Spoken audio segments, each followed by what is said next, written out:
بعد المباراة طبعا اللقطة اللي حدثت فيها الجدل مع فواز القرني ومحمد قاسم لاعب الاتحاد، واللي تداخل فيها الأستاذ إبراهيم البلوي قبل قليل وأحدثت ضجة. زميلنا سلطان الغشيان ذهب قبل قليل والتقى بفواز القرني ومحمد قاسم بعد العودة من القصيم. كابتن فواز وكابتن محمد، اليوم شفنا في مباراة التعاون في نقاش حاد بينكم انتم الاثنين، ايش اللي حصل بالضبط؟ والله أول شيء بسم الله الرحمن الرحيم. ثاني حاجة نقاش يصير بين زملاء في الملعب. كنت أتكلم أنا محمد وصار بيني وبينه مشادة في الكلام اتجاه الكورة، يعني على كورة. محمد راح أعطاني ظهره وأنا تفلت، يعني الله يكرمكم تفل عادية اللي هي حق زعل عشان ما أغلط على أحد ولا أسب أحد، كانت طبيعية يعني رد فعل طبيعي، وما كان جاء محمد قاسم ولا كان محمد قاسم حولي أصلا. محمد قاسم راح وأنا سويت الحركة هذه. أعتقد إن الناس صارت تركز على أي حاجة في الأيام هذه، يعني الاتحاد أحب أقول للجمهور هدى أعصابكم شوية، احنا في اتجاه ماشيين في اتجاه صحيح، خسرنا اليوم 3 نقاط، في الجاي ان شاء الله نعوضكم ان شاء الله. محمد، وانت في الملعب شعرت بهاللحظة؟ شعرت بعد المشادة بالحركة اللي سواها فواز؟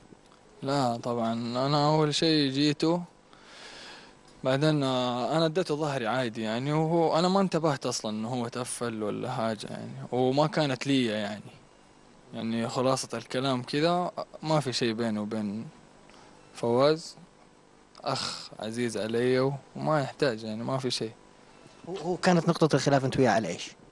انه قال لي لا تتقدم، وانه شيء زي كذا انه لا تتقدم او حاجه، فقاعد اقول له انه شيء طبيعي انه اكون قريب منكم او حاجه. قال لي لا انت لازم تكون ورا، وتعرف النقاش الحاد هذا، فانا شديت معه في الكلام. كان شيء طبيعي جدا في الملعب، يعني يصير بين اي زملاء يكونوا لاعبين مباراه زي مباراه اليوم، مباراه مجنونه على قولهم.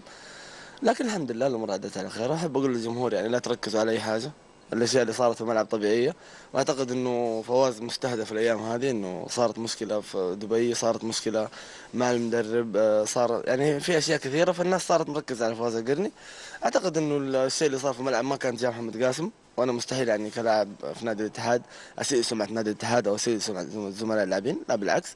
انا كنت طالع من مشاكل مرت علي الايام الماضيه، ومستحيل ان انا اسبب مشكله في الايام هذه عشان سمعه فوز القرن وسمعه نادي الاتحاد. ما في شيء بخاطرك على ذا الرجال محمد؟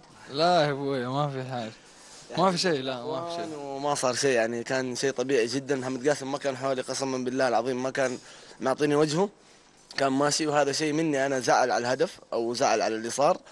اعتقد شافوا مردود الشيء اللي صار الشوط الثاني. الحمد لله يعني حاولنا نقدم مستوى المعهود نادي الاتحاد، لكن ما طلعنا فيها. بالتوفيق لكم ان شاء الله. صافي يا لبن؟ صافي. صافي قشطة كمان. ركز على حاجة.